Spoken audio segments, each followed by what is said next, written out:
Halo, selamat pagi. Selamat bergabung dengan saya. Saya Dr. Stephen Einstein Liao dan saya adalah gembala sidang dari Gereja Baptis Independen Alkitabiah Grafe di Jakarta.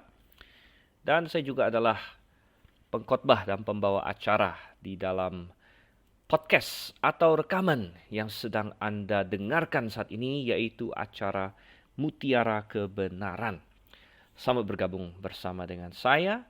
Dan di dalam acara Mutiara Kebenaran ini kita sudah sampai kepada suatu seri yang baru, yaitu kita masuk dalam seri Ruth, saudara yang kasih Tuhan. Dan kalau Anda sudah sering mengikuti Mutiara Kebenaran, Anda sudah tahu, dan kalau Anda belum, Anda baru, maka ketahuilah bahwa acara Mutiara Kebenaran adalah acara kita untuk membahas kebenaran firman Tuhan, dan kita membahasnya secara sistematis. Dan ini adalah salah satu keuntungan kalau misalnya di gereja. Dan gereja itu penting ya, saudara kasih Tuhan. Saya tidak berkata bahwa gereja tidak penting, ya berjemaat itu sangat penting sekali. Tetapi Mutiara Kebenaran dirancang untuk mensuplementasi pelajaran firman Tuhan yang didapatkan di gereja yang Alkitabiah. Ya, kalau Anda bukan di gereja yang Alkitabiah, maka uh, tidak peduli Anda di suplemen bagaimanapun juga, itu tetap adalah kondisi yang buruk. Tetapi kalau Anda berada di gereja yang Alkitabiah, maka sangat baik sekali Mutiara Kebenaran ini bisa menjadi tambahan vitamin rohani, karena uh, seringkali di dalam gereja kita berkhotbah atau gembala sidang mengkhotbahkan, dan ada banyak pertimbangan di situ. Ada orang-orang baru yang perlu mendengar Injil sekali lagi, ada banyak topik yang perlu dibahas, dan Mutiara Kebenaran kita belajar Alkitab pasal per pasal, dan kita akan mulai dari kitab Kejadian. Itu sudah kita lakukan bahkan bertahun-tahun yang lalu, karena ya dalam merekam Mutiara Kebenaran ini saya tidak bisa melakukannya setiap hari, dan sering juga ada masa-masa cuti yang agak lama gitu. Tetapi dengan kemurahan Tuhan, moga-moga kita akan berlanjut terus, dan rencananya adalah kalau Tuhan mengizinkan kita akan terus sampai dengan Maliaki nanti. Masih panjang sekali ya terasa, karena kita baru sampai di kitab Rut. Tapi kita juga sudah mengucap syukur bahwa kita sudah menyelesaikan Kejadian, Keluaran, Imamat, Bilangan, Ulangan, kemudian Yosua, dan terakhir Hakim-Hakim. Kita akan masuk ke Rut hari ini. Mari buka Alkitab Anda bersama dengan saya. Kalau misalnya Anda punya Alkitab, memang Anda mendengarkan ini. Dan kalau Anda sedang di mobil atau sedang lari pagi atau mungkin sedang naik sepeda atau apapun, ya Anda tidak bisa membuka Alkitab. Tapi kalau Anda sedang duduk di rumah atau sedang duduk di kantor atau tempat lain di mana Anda bisa membuka Alkitab, saya sangat menyarankan Anda untuk mengikuti pembahasannya dengan Alkitab di depan Anda, supaya Anda bisa ikut membaca, Anda bisa ikut melihat konteks, dan akan lebih mendapatkan berkat-berkat yang disiramkan dari firman Tuhan. Baik. Tadi sudah kita katakan kita sudah sampai di kitab Rut. Mari kita buka kitab Rut. Kitab Rut adalah kitab yang tidak panjang, saudara Tuhan. Kalau Anda buka, bahkan Anda bisa lihat hanya 4 pasal saja. Tetapi walaupun kitab ini hanya 4 pasal, namun ini adalah kitab yang luar biasa sekali. Ini adalah salah satu kitab yang sangat indah di dalam Alkitab. Bahkan karena ini adalah kitab yang pendek, justru pesan yang ada di dalamnya sangat terfokus, sangat tegas ya. Dari awal Anda bisa baca kitab Rut 1 kali jalan bahkan. Ini adalah suatu kisah yang sangat luar biasa. Dan ini adalah hanya satu dari 2 kitab dalam Alkitab yang judulnya mengambil nama seorang perempuan gitu ya. Yang satu lagi adalah kitab Esther. Jadi hanya ada 2 kitab dalam Alkitab yang mengambil nama perempuan, Rut dan Esther. Tetapi sekali lagi tidak ada hal yang memalukan dari nama perempuan ini. Justru kitab Rut dan kitab Esther adalah 2 kitab yang sangat luar biasa sekali. Dan bahkan Rut ini lebih luar biasa lagi, karena Rut bahkan bukan orang asli Israel seperti nanti akan kita lihat. Tetapi kitab Rut ini adalah lanjutan dari kitab Hakim-Hakim. Nah, ini sudah saya singgung sedikit juga waktu kita menyelesaikan seri Hakim-Hakim, yang kalau Anda ketinggalan, Anda bisa cek lagi. Sekali lagi, semua Mutiara Kebenaran itu sudah direkam, dan kalau Anda ketinggalan seri-seri sebelumnya, mungkin Anda berkata, oh saya nggak tahu nih, saya baru tahu masuk di Rut, saya nggak tahu ada kejadian, keluaran, dan lain sebagainya. Anda bisa dapatkan ya, Anda bisa dapatkan melalui media sosial GBIA Grafe, biasanya di YouTube GBIA Grafe ada, kemudian di Spotify juga ada. Atau kalau Anda ingin mendapatkan kopi fisik dari rekaman, Anda bisa mengunjungi toko buku atau tata usaha GBIA Grafe di Sunter.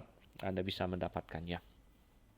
Dan di seri Hakim-Hakim, kita sudah melihat bagaimana kitab Hakim-Hakim menggambarkan kondisi Israel setelah mereka masuk ke tanah Kanaan. Tuhan sudah menggenapi janjinya kepada orang Israel. Tuhan memberikan tanah itu kepada mereka. Tuhan mengalahkan musuh-musuh mereka. Dan Tuhan menyuruh mereka untuk dengan iman maju berperang untuk benar-benar menguasai apa yang telah Tuhan berikan pada mereka. Dan itu persis sama dengan kehidupan orang Kristen, di mana setelah kita diselamatkan, karena tanah Kanaan menggambarkan hidup keselamatan di sini ya. Setelah kita diselamatkan, Tuhan menjanjikan berkat-berkat yang luar biasa dalam keselamatan. Namun kita perlu berjalan dengan iman untuk benar-benar mendapatkannya. Sesudah keselamatan misalnya, Tuhan berjanji bahwa kita akan punya damai sejahtera, kita punya sukacita dan sebagainya. Tapi kalau kita tidak beriman kepada Tuhan, dan kita terus berguling-guling di dalam dosa dan lain sebagainya, maka sukacita dan damai sejahtera itu tidak akan pernah kita dapatkan. Demikian juga, Tuhan telah membagikan tanah kepada suku-suku Israel, tapi mereka harus bersama dengan Tuhan dan dengan iman menaklukkan dan mendapatkan milik pusaka mereka itu. Dan kita dapatkan bahwa seringkali orang Israel gagal. Dan mereka gagal melakukan itu, bahkan berulang kali dalam siklus yang sangat mendepresikan kita, siklus yang membuat kita putus asa kadang-kadang. Kita melihat bahwa mereka berulang-ulang jatuh lagi ke dalam dosa. Mereka meninggalkan Tuhan, dan Tuhan harus membangkitkan hakim-hakim, ya, menghukum mereka untuk membalikkan mereka kepada Tuhan, kemudian membangkitkan hakim-hakim untuk menolong mereka. Dan salah satu frase yang terus dijadikan tema di dalam kitab Hakim-Hakim adalah, pada waktu itu tidak ada raja dan semua orang berbuat seperti yang mereka kehendaki. Dan coba kita buka kitab Rut. Kitab Rut kita akan lihat pasal 1 dalam sesi yang pertama ini. Dan di ayat yang pertama, di sini saya bacakan. Tapi sebelum kita mulai membaca, saya ajak kita untuk berdoa terlebih dahulu. Mari kita meminta pertolongan Tuhan. Bapa yang di surga, Tuhan, kami sangat rindu. Saat ini kami ingin membuka lagi satu kitab yang baru, Tuhan. Kitab yang Engkau tuliskan, kitab yang Engkau inspirasikan, dan kitab yang Engkau rancang dalam kemaha berhikmatan-Mu untuk menjadi berkat bagi umat-Mu sepanjang zaman. Dan kami sangat mengantisipasi berkat-berkat rohani yang akan kami nikmati, yang akan kami cicip, dan akan kami benar-benar nikmati di dalam kitab Rut ini, Tuhan. Tolong kami, Tuhan, agar kami diajar. Kami berdoa dalam nama Yesus Kristus. Amin.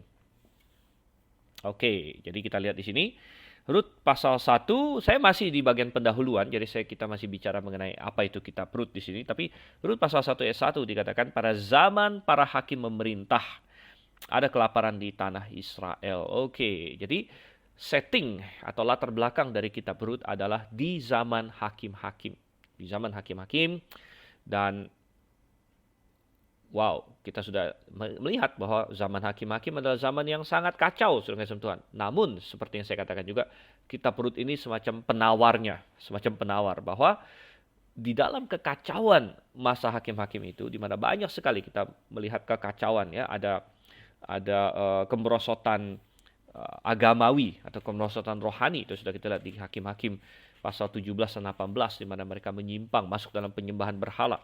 Dan kerusakan rohani di situ menuntun kepada kerusakan moral secara umum dan kerusakan masyarakat. Itu kita lihat di pasal 19, bagaimana orang di Gibea begitu jahat dan sebagainya, dan homoseksualitas dan sebagainya. Dan itu memimpin kepada kerusakan politik dan bangsa, sehingga harus terjadi perang saudara di Israel antara 11 suku dengan suku Benyamin. Kita sudah melihat itu. Ada kekacauan yang sangat luar biasa sekali.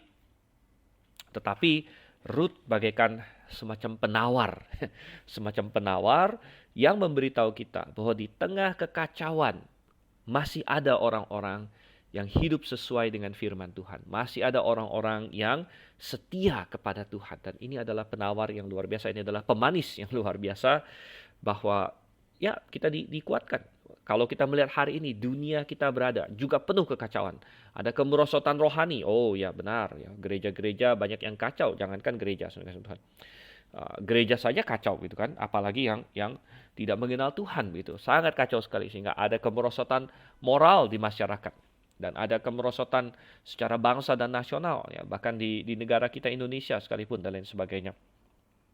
Tetapi kita dikuatkan oleh Kitab Rut bahwa di tengah-tengah kekacauan dunia ini, di tengah-tengah dosa yang terus berulang, kita bisa hidup bagi Tuhan. Dan ada contoh-contoh yang indah di Kitab Rut. Nah, siapa yang menulis Kitab Rut? Memang teks tidak memberitahu secara eksplisit, tetapi apa yang kita katakan tentang Kitab Hakim-Hakim serupa dengan apa yang bisa kita katakan tentang Rut. Karena ini terjadi di masa Hakim-Hakim. Jadi siapa yang menulis Rut? Kandidat yang paling jelas dan paling masuk akal adalah Samuel ya. Jadi Nabi Samuel adalah kemungkinan besar penulis Kitab Rut, dan kita menjadi tahu ini juga karena Kitab Rut diakhiri nanti di pasal 4 kita akan lihat dengan silsilah Daud, saudara kasih Tuhan. Jadi siapapun yang menulis Kitab Rut tahu tentang Daud, dan bahkan itu adalah salah satu tujuan kitab ini ditulis. Salah satu tujuan kitab Rut ditulis adalah untuk melacak garis keturunan Daud, karena si Rut ini nanti ujung-ujungnya akan menjadi nenek moyang dari Daud. Dan kita bisa melihat bahwa Samuel punya kepentingan untuk melacak garis keturunan Daud karena Samuel sendiri yang mengurapi Daud menjadi raja. Jadi kemungkinan besar adalah Samuel yang menuliskan kitab Rut ini. Tujuannya ada beberapa. Nomor satu tentu memperkenalkan Daud, melacak keturunan Daud, dan namun ada banyak pelajaran teologis yang kita dapat di dalamnya. Kita mendapat pelajaran teologis tentang keselamatan yang sangat indah sekali dalam kitab ini. Kita akan belajar tentang apa itu penebus, ya, konsep penebusan di dalam Perjanjian Lama dan bagaimana itu menggambarkan penebusan yang terjadi di kitab Rut akan menggambarkan penebusan yang Tuhan lakukan. Selain itu, kitab Rut juga adalah kitab cinta, saudara Tuhan. Mungkin banyak orang Kristen yang tidak percaya bahwa Alkitab ternyata ada kisah cintanya juga. Ya, jadi ini romansa yang sangat luar biasa. Bahkan Alkitab mengandung beberapa romansa yang luar biasa. Di kitab Kejadian ada romansa antara Ishak dengan Ribka di situ. Ya, walaupun banyak orang mungkin berpikir, itu romansa dari mana kan? Soalnya Ishak dan Ribka tidak bertemu sebelum mereka akhirnya dinikahkan gitu. Tapi itu romansa, saudara. Itu romansa. Nah, kalau Anda ketinggalan, Anda buka lagi di Kejadian pasal 24, Anda buka lagi mutiara kebenaran di situ ya. Tetapi salah satu romansa lain yang sangat indah dalam Alkitab adalah kitab Rut di sini. Dan dari romansanya Rut di sini kita belajar nomor satu, gambaran akan cinta Tuhan. Kita akan pelajari itu kepada kita, dan juga pelajaran-pelajaran praktis bagi orang-orang Kristen yang hari ini juga mencari cintanya, mencari pasangan hidupnya. Dan kitab Rut adalah pelajaran yang sangat berarti. Mungkin ada di antara pendengar mutiara kebenaran yang masih muda, yang belum menikah, Anda sedang mencari pasangan hidup atau sedang bersiap-siap untuk menikah dan lain sebagainya. Kitab Rut juga mengandung pelajaran-pelajaran yang sangat indah untuk itu. Oke, langsung saja kita masuk ke Rut pasal 1. Kita sudah lihat pendahuluannya, kemungkinan Samuel yang tulis, settingnya masa hakim-hakim, masa ditulisnya kalau itu benar Samuel yang menulis berarti sekitar abad 11 sebelum Masehi. Sekitar abad 11 sebelum Masehi. Dan kita langsung masuk ke pasal 1. Ayat 1 tadi, pada zaman para hakim memerintah ada kelaparan di tanah Israel. Lalu pergilah seorang dari Betlehem Yehuda beserta istrinya dan kedua anaknya laki-laki ke daerah Moab untuk menetap di sana sebagai orang asing. Nama orang itu ialah Elimelek, nama istrinya Naomi, dan nama kedua anaknya Mahlon dan Kilion. Semuanya orang-orang Efrata dari Betlehem Yehuda. Dan setelah sampai ke daerah Moab, diamlah mereka di sana. Oke, baik saudara kasih Tuhan. 2 ayat pertama dulu kita lihat di sini, dan kita diperkenalkan kepada tokoh-tokoh yang akan muncul di sini.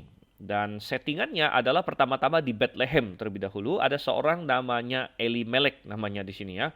Ada seorang, dia adalah dari Bethlehem Yehuda, jadi dia dari suku Yehuda.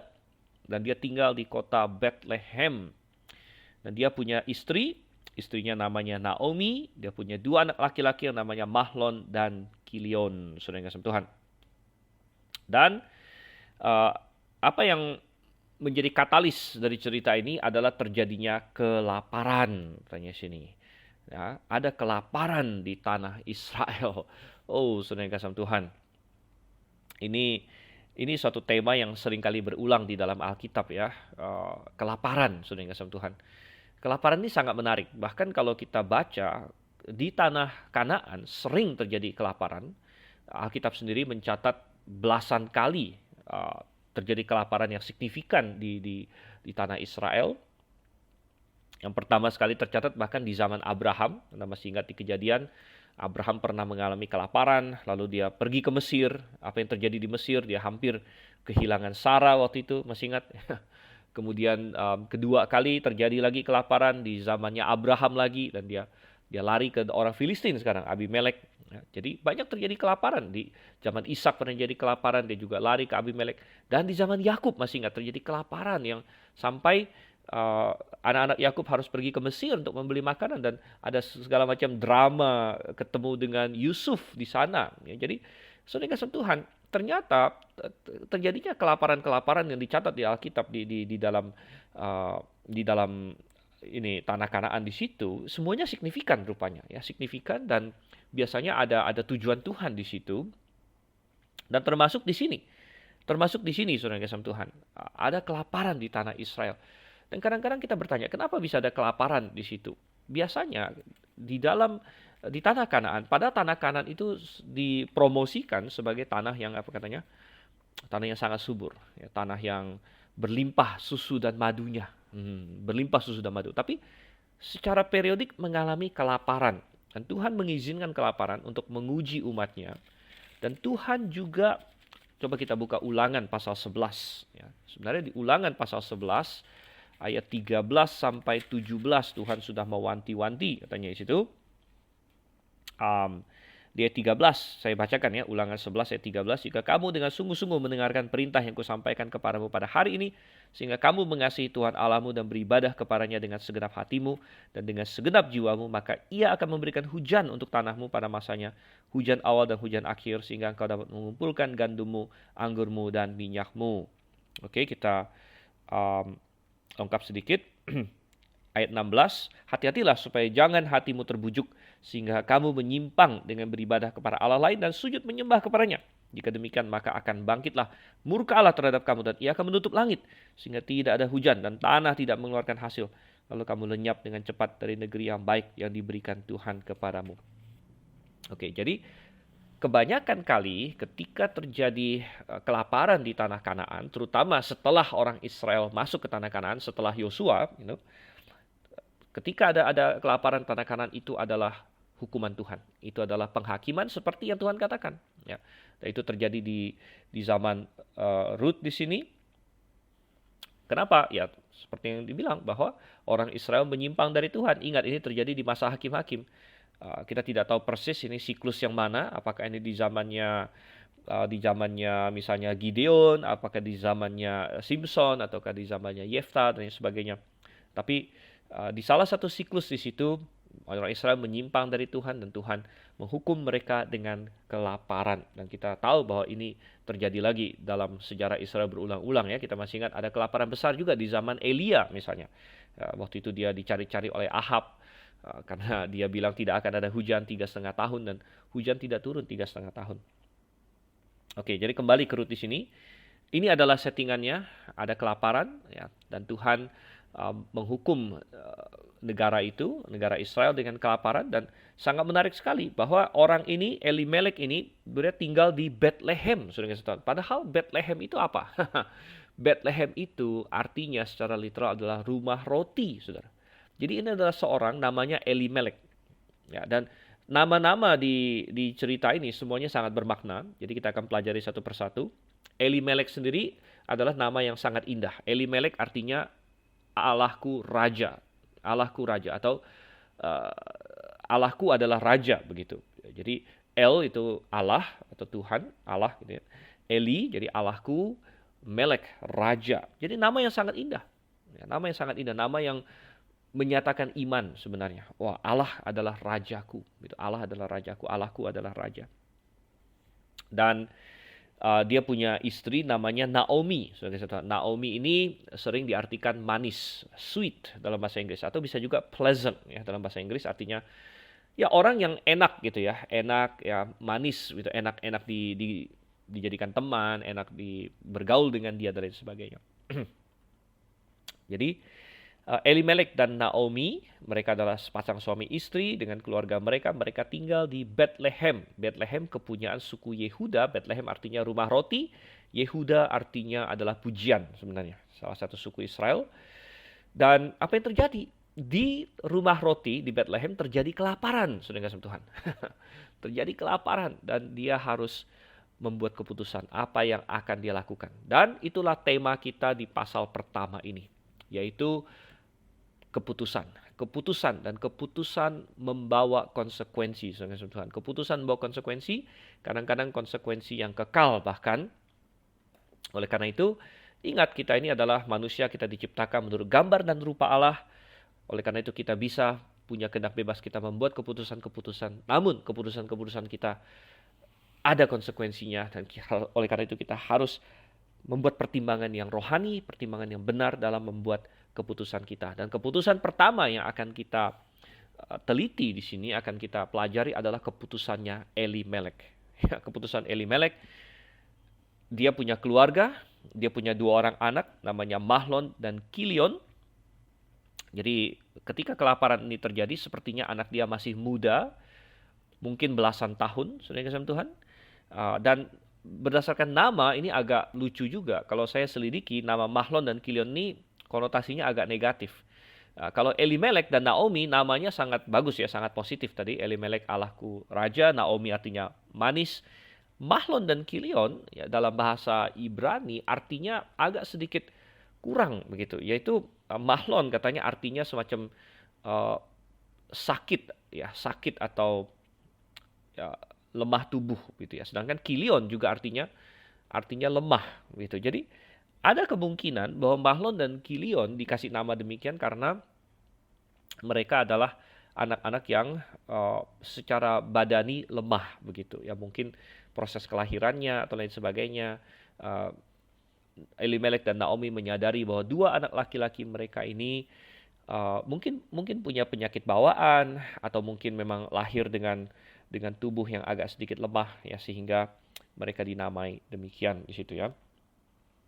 Dan dengan anak yang masih kecil, yang mungkin agak sedikit sakit-sakitan juga, Elimelek diperhadapkan pada pilihan. Apa yang akan dia lakukan? Tanah ladang punya dia tidak menghasilkan, terjadi kelaparan. Dan akhirnya dia memutuskan untuk pergi ke Moab, saudara kasih Tuhan. Untuk pergi ke Moab. Dan ini adalah suatu keputusan yang sangat salah sekali. Moab itu apa, saudara kasih Tuhan? Moab itu adalah salah satu suku yang belakangan banyak menjadi musuh Israel. Dan Moab itu sebenarnya keturunannya Lot. Ya, jadi masih saudara jauh dengan Israel, Moab. Kalau kita masih ingat ceritanya, Moab itu adalah hasil incest Lot dengan salah satu putrinya. Gitu. Tapi Moab dalam sejarah itu akhirnya menjadi lawan Israel ketika orang Israel mau masuk ke tanah Kanaan dipimpin oleh Musa. Waktu itu mereka masih di seberang Sungai Yordan. Mereka sempat berantagonis ya, bermusuhan dengan Moab dan lain sebagainya. Ya, dan kalau kita mengetahui geografinya Israel, maka keputusan Elimelek ini kita bisa lebih apresiasi lagi betapa salahnya keputusan ini ya. Bethlehem ada di mana, saudara Tuhan? Bethlehem itu ya tentunya ada di wilayah Israel. Anda boleh buka peta kalau Anda punya Alkitab di belakang Alkitab Anda. Dan Bethlehem itu adanya daerah selatan. Jadi untuk pergi ke Moab, mereka harus naik dari Bethlehem ke utara, ke arah Yeriko. Anda bisa bayangkan ya, dari Bethlehem naik ke utara ke Yeriko, lalu mereka harus menyeberangi Sungai Yordan. Jadi seperti apa? Seperti membatalkan apa yang dilakukan oleh orang Israel. Orang Israel dulu menyeberang dari timur Yordan, menyeberang ke sebelah baratnya, menyeberangi Yordan ke Yeriko. Masih ingat Yosua ya, pertama kali ketemu Yeriko. Tapi kalau mereka dari Bethlehem mau ke Moab, mereka harus dari Bethlehem naik ke Yeriko, lalu menyeberangi Yordan, ya, seperti seolah-olah membatalkan masuknya Israel ke tanah Kanaan, begitu kan? Kemudian mereka menyeberangi Sungai Yordan dan masuk turun lagi ke wilayah Moab di situ. Dan mereka mengambil arah kembali ke Mesir dan ke padang gurun. Jadi ini adalah keputusan yang salah, saudara Tuhan. Tuhan tidak ingin orang Israel keluar dari tanah mereka sebenarnya.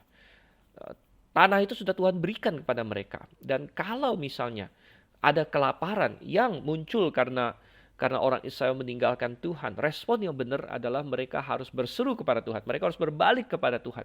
Mereka harus menangis di hadapan Tuhan. Mereka harus bertobat, saudara. Itu adalah respon yang benar.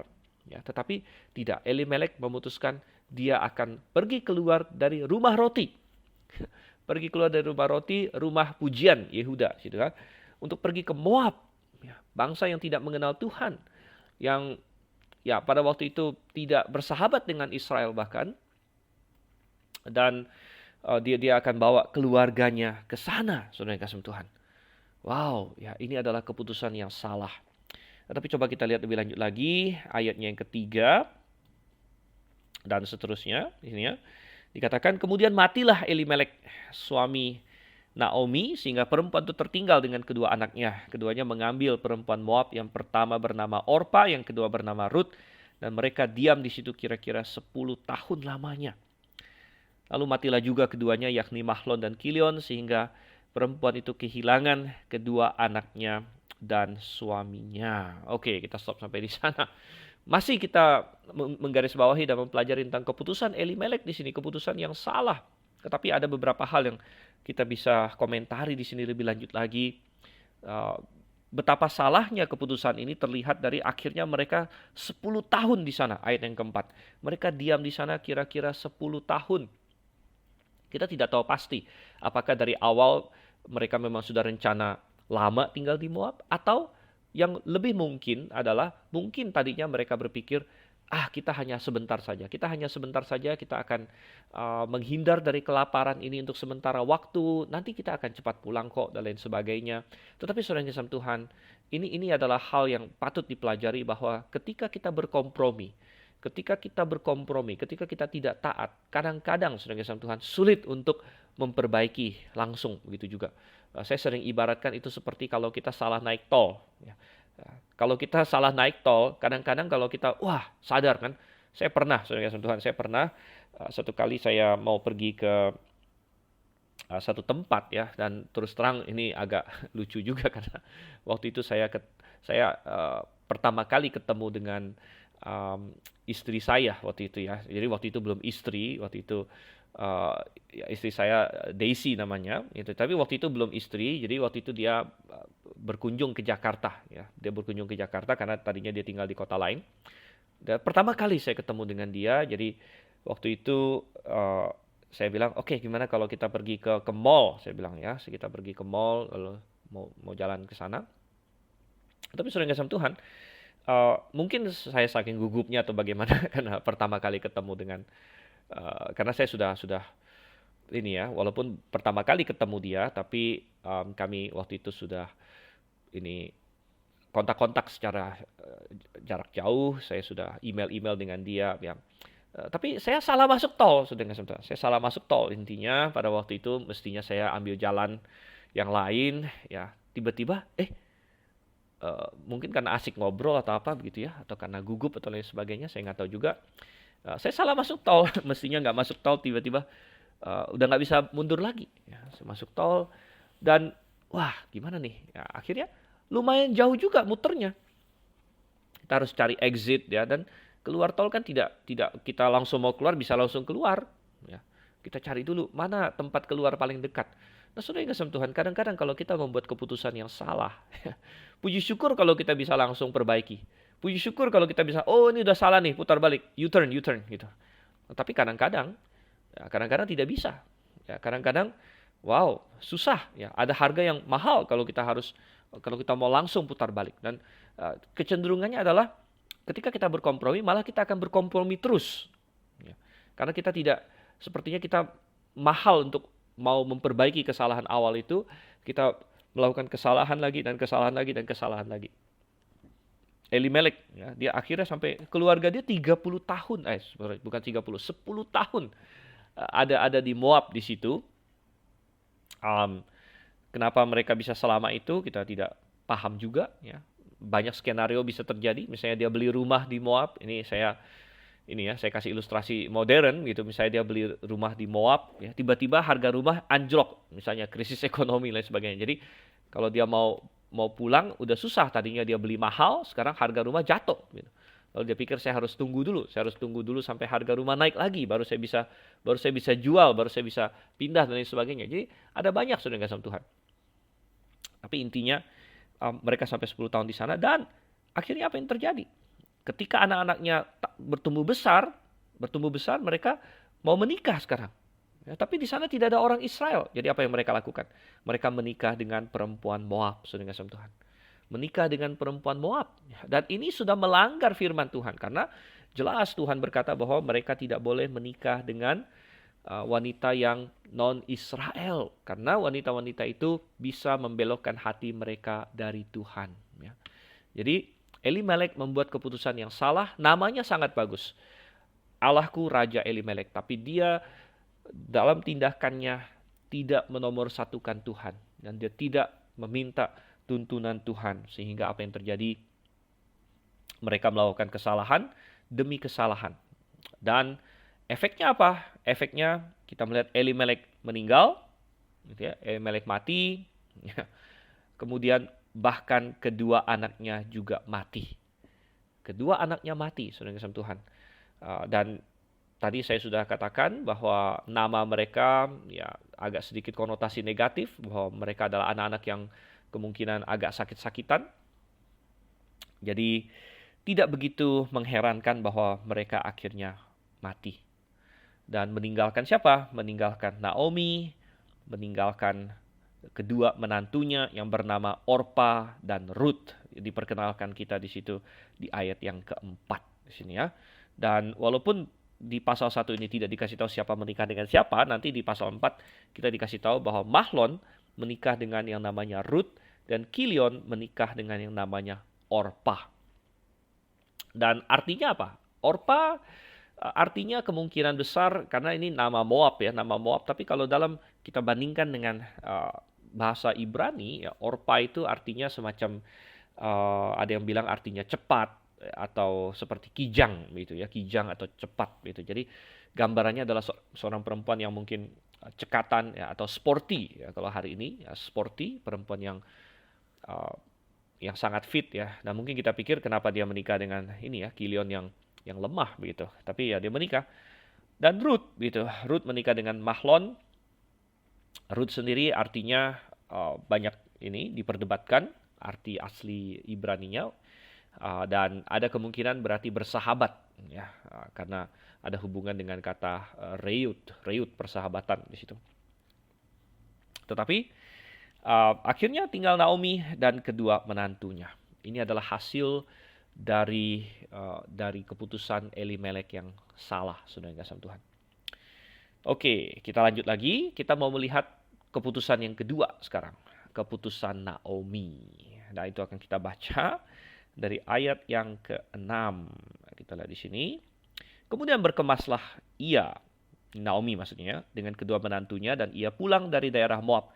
Sebab di daerah Moab ia mendengar bahwa Tuhan telah memperhatikan umatnya dan memberikan makanan kepada mereka.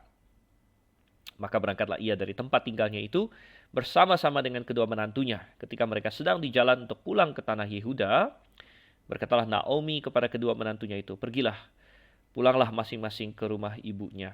Tuhan kiranya menunjukkan kasih-Nya kepadamu, seperti yang kamu tunjukkan pada orang-orang yang telah mati itu dan kepadaku. Kiranya atas karunia Tuhan, kamu mendapat tempat perlindungan masing-masing di rumah suaminya."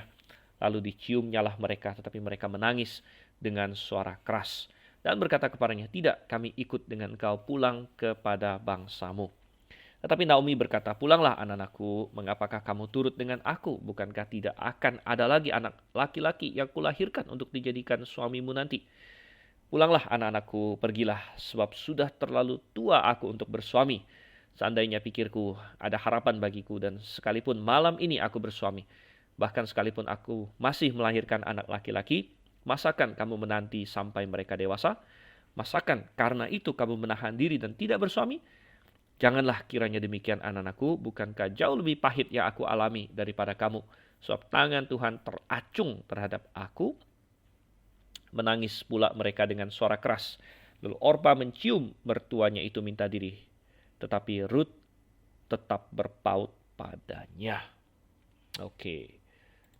Jadi kita melihat di keputusan yang kedua di sini adalah keputusan Naomi. Dan kalau keputusan Elimelek adalah keputusan ekonomi versus rohani, yang mana yang akan dia pilih gitu kan?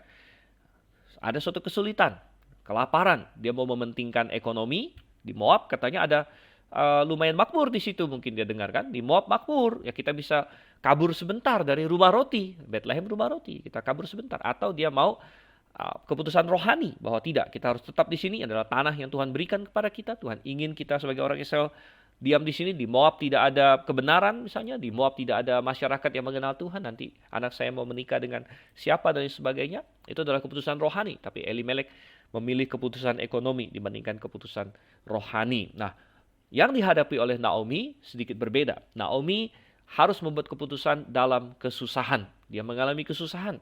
Dan dia sendiri berkata, tangan Tuhan teracung terhadap aku. Dia sadar bahwa keputusan suaminya sudah salah. Dan barangkali dia ada andil juga di dalamnya, saudara kasih Tuhan. Ya, kita tidak tahu. Naomi menyesal, dia bilang. Dan kita tidak tahu berapa persen dia terlibat dalam keputusan suaminya. Mungkin dia yang merengek-rengek sama suaminya. Waduh, kita tidak punya makanan nih. Ya, bagaimana dengan ini make up saya? Bagaimana dengan ini dan itu dan ini dan itu? Ya, bisa jadi Naomi adalah salah satu faktor yang menyebabkan Elimelek juga membuat keputusan seperti itu. Kita tidak tahu persis ya. Tapi Naomi menyadari sekarang bahwa dia salah. Nah, keputusan yang harus dia buat adalah keputusan di dalam kesusahan, di dalam pencobaan. Apakah dia mau mendekat kepada Tuhan atau dia mau menjauh kepada Tuhan? Apakah dia mau berpaling kepada Tuhan atau dia semakin jauh? Nah, jadi keputusannya demikian. Dia bisa berkata, Tuhan sudah menghantam aku, Tuhan sudah menghukum aku kesal sama Tuhan. Aku mau makin meninggalkan Tuhan. Ya, masa Tuhan berlaku seperti ini kepada aku dan sebagainya. Atau dia mau berkata, ya Tuhan, aku mau kembali kepadamu. Aku mau kembali kepadamu. Dan sudah sama Tuhan. Kisah si Naomi dan Elimelek dan sebagainya ini sedikit paralel dengan kisah yang Tuhan Yesus pernah berikan di dalam perumpamaan, yaitu tentang anak yang hilang. Anda masih ingat? Di Injil Lukas, Tuhan Yesus memberikan perumpamaan tentang anak yang hilang. Anak yang hilang, seorang anak bungsu yang meminta warisan dari bapaknya kasih. Lalu apa yang dilakukan? Dia jual warisannya. Dia pergi ke negeri yang jauh, saudara kasih Tuhan. Mirip dengan Elimelek. Pergi ke negeri yang jauh, pergi ke Moab. Tapi dalam perumpamaan Tuhan Yesus, anak yang hilang tersebut, apa yang terjadi di negeri yang jauh itu? Pertama, dia foya-foya dengan kekayaan yang dia miliki. Wah, dia dapat banyak teman, dia hidup dalam pesta, dan terjadi kelaparan. Oh, kelaparan juga, saudara kasih Tuhan. Betapa Tuhan sering memakai kelaparan ya. Jangan selalu melihat kelaparan itu hal yang negatif. Ya, kelaparan membuat Yakub bisa berkumpul kembali dengan Yusuf, masih ingat itu? Ya, kelaparan Tuhan pakai untuk membangkitkan iman kita. Kelaparan Tuhan pakai untuk mengembalikan si anak yang bungsu yang terhilang dalam perumpamaan Tuhan Yesus itu, karena di dalam negeri yang jauh tempat dia berfoya-foya itu terjadi kelaparan dan dia jatuh miskin, dan dia dapatkan bahwa semua orang yang tadinya dekat dengan dia meninggalkan dia. Dan dia terpaksa bahkan kerja menjaga babi, bahkan dia tidak boleh makan makanan babi, dan akhirnya dia sampai suatu hari dia berpikir dalam hatinya, orang-orang upahan bapak saya saja jauh lebih enak dari ini. Masakan saya akan kembali kepada bapak saya akan berkata, Bapak, aku tidak layak lagi disebut sebagai anak bapak ya. Dan terimalah aku sebagai salah seorang pekerjamu. Dan akhirnya dia pulang, saudara Tuhan, dan dari jauh bapaknya melihat dia. Dan mungkin dalam pemikiran sebagian orang bahwa bapaknya ini akan datang dan akan marah bahwa ini kamu anak yang kurang ajar, telah menghabiskan warisan, telah mencemarkan nama saya dan saya akan pukuli kamu sampai setengah mati. Namun tidak, bukan itu yang dilakukan oleh bapak itu. Bapak itu sangat mengasihi anak ini. Dia segera mendekapnya, dia memberikannya jubah yang terbaik, dia suruh kepada hamba-hambanya untuk memotong lembu yang sudah digemukkan dan sebagainya. Dan belum selesai anak itu berkata, "Bapak, aku telah berdosa kepada Bapak, jadikanlah aku pekerja." Namun bapaknya tidak mau mendengarkan dan bahkan memberikan cincin kepada tangannya dan lain sebagainya. Oh, saudara Tuhan, ini menggambarkan bagaimana Tuhan sangat rindu bahwa kita, sekalipun kita sudah salah, pelajarannya adalah tidak pernah terlambat. Tidak pernah terlambat untuk berbalik lagi kepada Tuhan. Kita tidak bisa berkata, saya sudah terlalu jauh, saya sudah 10 tahun di Moab, ngapain lagi saya ke Bethlehem, ngapain lagi saya pulang. Oh tidak, saudara Tuhan. Naomi di sini dia akhirnya membuat keputusan yang benar. 10 tahun yang lalu dia membuat keputusan yang salah bersama dengan suaminya. Namun terlalu lama mereka di Moab. Mestinya di tahun pertama, di tahun kedua, di tahun ketiga mereka bisa balik. Namun karena kompromi, karena berbagai hal, mereka tidak dan tidak lagi. Namun akhirnya setelah 10 tahun, saudara yang kasih Tuhan. 10 tahun cukup lama ya, cukup lama. Mungkin bisa saja dia berkata, saya sudah lumayan betah di Moab, atau saya sudah biasa di Moab. Namun tidak, dia teringat kembali. Saya harus melakukan yang benar. Saya harus kembali ke Yehuda. Itu adalah tanah saya, itu adalah tempat saya yang sebenarnya. Itulah kehendak Tuhan. Saya harus kembali lagi ke dalam lingkup kehendak Tuhan. Dan saudara kasih Tuhan, tidak pernah terlambat bagi Anda untuk melakukan itu. Kalau Anda saat ini sedang di negeri jauh, Anda sedang di luar kehendak Tuhan, ya, jangan katakan sudah terlambat, tapi tidak pernah terlambat. Dan jangan Anda berpikir, banyak orang takut kalau saya kembali kepada Tuhan, Tuhan akan hajar saya. Tidak, saudara kasih Tuhan. Tuhan akan seperti si bapak itu yang akan menyambut Anda dengan tangan terbuka. Kenapa? Karena Tuhan sudah menghajar kamu dengan segala kesengsaraan yang kamu dapatkan ketika kamu di luar kehendak Tuhan. Ya, sama seperti si anak bungsu yang salah itu. Dia sudah mendapatkan pelajarannya dengan segala kesusahan yang dia hadapi di negeri jauh itu. Demikian juga Naomi ketika dia pulang ke Yehuda. Tuhan tidak akan menghajar dia lagi karena disiplin bagi dia sudah dia dapatkan ketika dia di Moab. Sehingga dia berkata, wow, ya, tangan Tuhan teracung terhadap aku.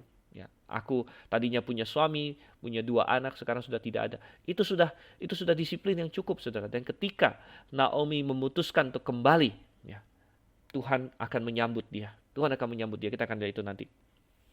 Tapi ini suatu pelajaran, ya, suatu pelajaran bahwa ini adalah hal yang perlu kita lakukan. Ya, jangan sampai kita melewatkan ya kesempatan untuk kembali kepada Tuhan. Dan itu yang Naomi lakukan. Nah, Naomi dia memutuskan untuk pulang. Kedua menantunya ikut dengan dia, ya. Orpa dan Ruth di sini ikut dengan dia. Namun di tengah jalan Naomi berpikir dan dia dengan pahit-pahitan. Dia ngomong apa adanya kepada kedua menantunya. Dia tidak mau mengecewakan mereka, dia tidak mau memberikan janji palsu kepada mereka, dan dia bilang kepada mereka, saya tidak bisa memberikan apa-apa lagi kepada kamu. Dan kenapa dia berkata begini? Bahkan kalau Anda baca, mungkin bagi pandangan modern ini agak lucu ya. Karena dikatakan di ayatnya yang ke-11 di sini, pulanglah anak-anakku, mengapakah kamu turut dengan aku? Bukankah tidak akan ada lagi anak laki-laki yang kulahirkan untuk dijadikan suamimu nanti? Mungkin bagi kita di modern sekarang ini terdengar sangat lucu, tetapi tidak. Pada waktu itu adalah hal yang sangat wajar sekali. Bahkan ini diatur dalam hukum Taurat. Bahwa ketika seorang wanita, intinya adalah ketika seorang wanita menikah, dia itu masuk ke dalam keluarga suaminya. Gitu.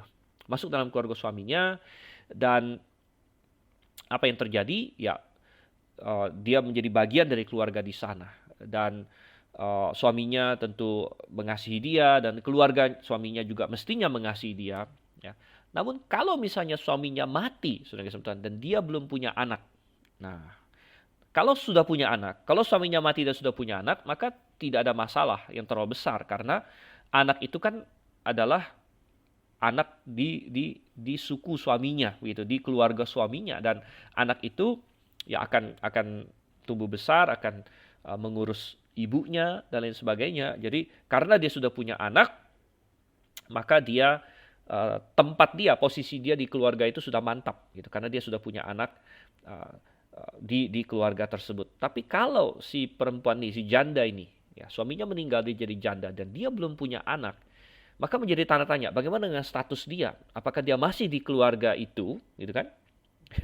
Karena dia tidak ada lagi, tidak ada ikatan lagi. Suaminya sudah mati, dia belum punya anak, gitu. Tidak ada ikatan di keluarga itu.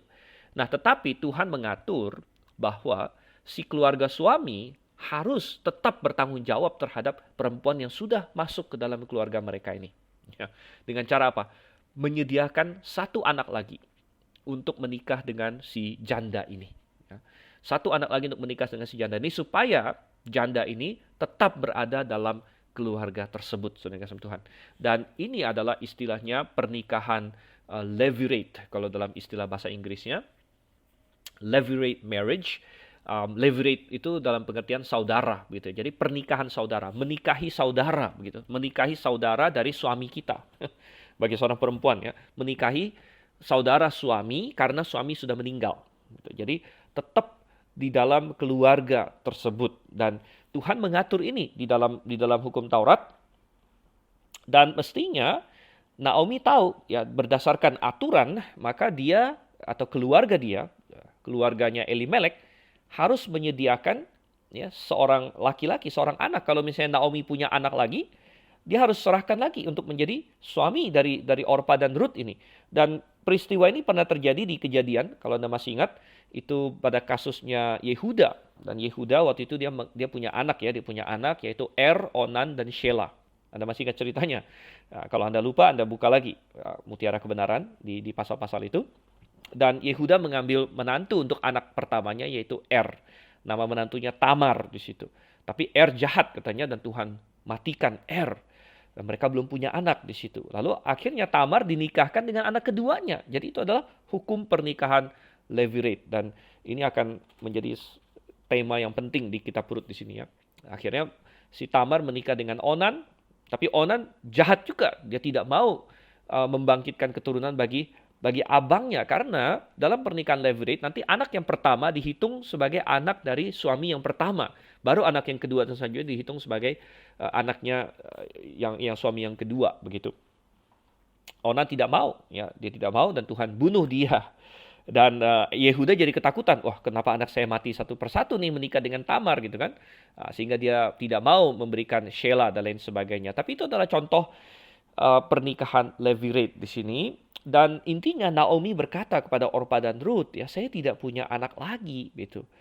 Saya tidak punya anak lagi. Jadi bagaimana kalau kalian ikut saya, berarti kalian berpotensi menjadi janda seumur hidup gitu. Dan menjadi janda seumur hidup pada zaman itu adalah hal yang sangat secara ekonomi sangat buruk begitu. Karena kebanyakan pekerjaan pada zaman itu bukan pekerjaan hari ini yang wanita gampang lakukan. Ya, kalau hari ini dengan kita hidup di masyarakat yang sudah teknologinya maju, tidak banyak pekerjaan tidak memakai pekerjaan fisik ya, tidak memakai kekuatan fisik, misalnya kerja di komputer, kerja sebagai manajer lain sebagainya. Tapi di zaman itu kebanyakan pekerjaan memerlukan kekuatan fisik, bekerja di ladang, bekerja macam-macam lah. Banyak pekerjaan membutuhkan kekuatan fisik, dan seorang perempuan tidak memiliki kekuatan fisik yang sama dengan laki-laki. Oleh karena itu biasanya ya seorang janda tidak bisa memiliki penghasilan yang baik begitu. Sehingga Naomi terus terang dengan mereka ya. Bahkan dia kasih andai-andai, seandainya pun saya menikah lagi, karena Naomi ya bisa saja Naomi menikah lagi gitu kan. Dan saya punya anak gitu. Masa kalian akan tunggu gitu kan? Masa kalian akan tunggu anak saya itu yang baru lahir itu gede gitu? Wah, itu bisa tunggu berapa lama? Tunggu belasan tahun lagi ya. Lalu menikah dengan kalian punya anak kan nggak mungkin. Kalian akan menghabiskan masa muda kalian intinya. Seperti itu. Nah, jadi dengan kata-kata yang demikian itu, akhirnya apa yang dilakukan? Akhirnya Orpa, di ayat 14, Orpa mencium mertuanya lalu minta diri. Dan Naomi bilang, ya juga kalau kalian ikut dengan saya, berarti kalian masuk ke negeri yang asing bagi kalian. Ya, yang tidak biasa, ya, dan ya kita tahu masuk ke negeri asing bisa ada diskriminasi ya, karena ini wanita asing, ini orang asing, mereka bisa menghadapi antagonisme ya, bisa didiskriminasi, sehingga Naomi katakan, pulanglah ke rumah ibu kalian masing-masing, semoga kalian bisa dapat suami yang baik lagi, ya. Pulang lagi kepada mereka. Oke. Dan Orpa memilih untuk pulang. Nah, sekarang kita masuk ke ketiga. Keputusan yang ketiga yang penting sekali adalah keputusan Ruth, saudara. Jadi keputusan pertama yang kita lihat adalah keputusan Elimelek. Keputusan kedua yang kita lihat di sini adalah keputusan Naomi. Ini adalah keputusan-keputusan. Tetapi yang paling penting yang akan kita lihat hari ini adalah keputusan Ruth. Ini adalah keputusan yang membawa konsekuensi kekal, saudara yang kasih Tuhan. Coba kita baca sekarang ayat yang ke-15. Berkatalah Naomi, telah pulang iparmu kepada bangsanya dan kepada para allahnya. Pulanglah mengikuti iparmu itu. Tetapi kata Ruth, janganlah desak aku meninggalkan engkau dan pulang dengan tidak mengikuti engkau. Sebab kemana engkau pergi, ke situ jugalah aku pergi. Dan di mana engkau bermalam, di situ jugalah aku bermalam. Bangsamulah bangsaku dan Allahmu lah Allahku. Di mana engkau mati, aku pun mati di sana. Dan di sanalah aku dikuburkan. Beginilah kiranya Tuhan menghukum aku. Bahkan lebih lagi daripada itu, jikalau sesuatu apapun memisahkan aku dari engkau, selain daripada maut. Ketika Naomi melihat bahwa Ruth berkeras untuk ikut bersama-sama dengan dia, berhentilah ia berkata-kata dengan kepadanya.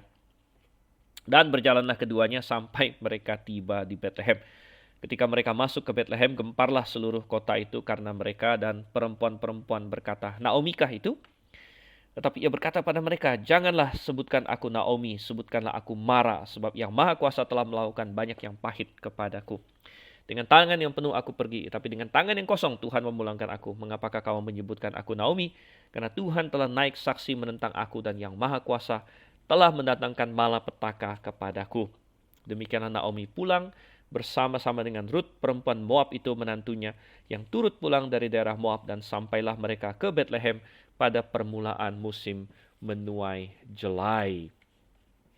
Oke, jadi kita sudah memberikan latar belakangnya bahwa Ruth adalah seorang janda, ya. Naomi adalah seorang janda, Orpa adalah seorang janda, 3 orang janda, posisi yang tidak menguntungkan pada waktu itu, dan ada keputusan yang harus dibuat di sini. Ada keputusan yang harus dibuat. Sama seperti Elimelek harus membuat keputusan, sama seperti Naomi harus membuat keputusan, Ruth dan Orpa harus membuat keputusan.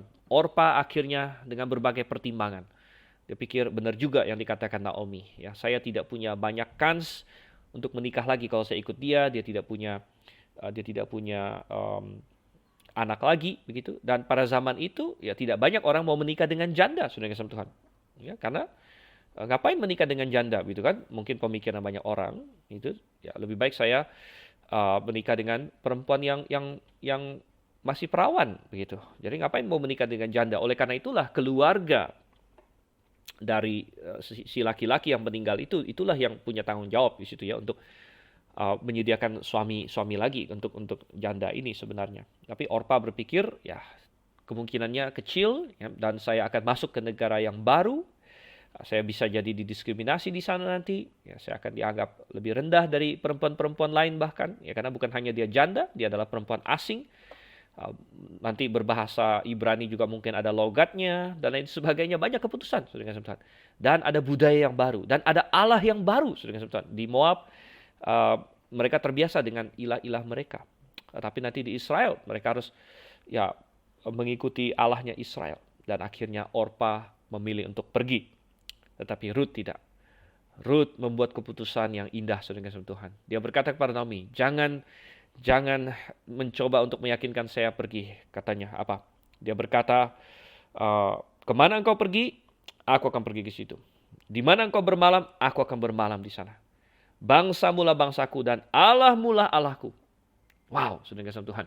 Ini yang paling penting. Ini yang paling penting. Ini menunjukkan bahwa Ruth beriman bahwa ketika dia masuk ke dalam keluarganya Elimelek, dia mendapatkan ternyata keluarga ini berbeda dari orang-orang Moab memang.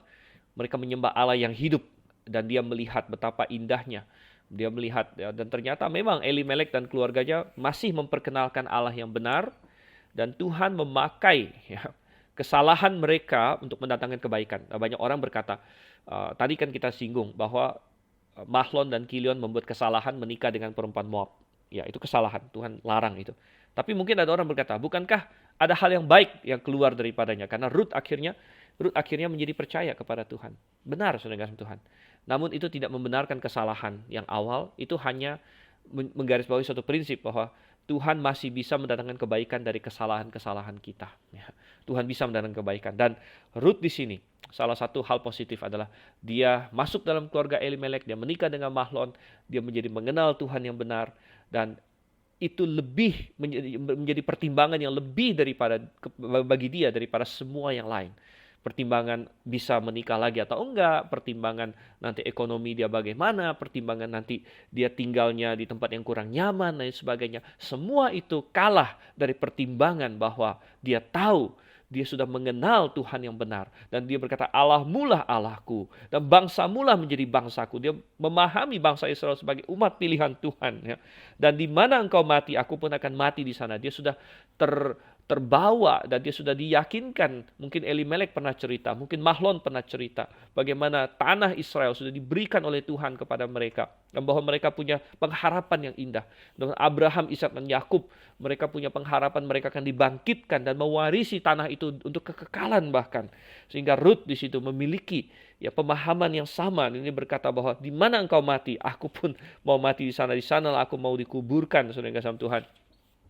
Di tanah Israel. Itu menggambarkan pengharapan pada zaman itu. Pengharapan bahwa tanah itu sesuai dengan janji Tuhan akan menjadi milik mereka sampai selama-lamanya bahkan. Oh, dan saudara kasih Tuhan, ini adalah keputusan rohani. Ini adalah keputusan rohani. Orpa mengambil keputusan logis. Tetapi Rut mengambil keputusan iman. Nah ini saya katakan. Keputusan iman. Apa itu iman? Iman di dalam Ibrani dikatakan iman adalah dasar dari segala sesuatu yang kita harapkan dan bukti dari segala sesuatu yang tidak kita lihat. Ya.